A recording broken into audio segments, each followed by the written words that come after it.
Hello guys, আমরা ছোট হাওড়া ব্রিজের নিচে আছি। দেখতে পাচ্ছ তোমরা, ছেলেপিলা এসছে ঘুরতে। এটা ছোট হাওড়া ব্রিজ, নিচে তিস্তা পানি যাচ্ছে, পানি যাচ্ছে নিচে।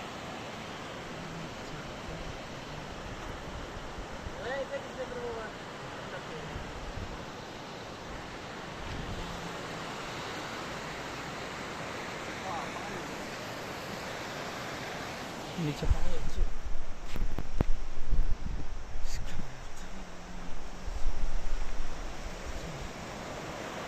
পানি একদম পুরো সাফ বিসলরে পানির মতন দেখাচ্ছে, বুঝতে পারছেন? এত সুন্দর পানি, কি বলবো, এত সুন্দর পানি।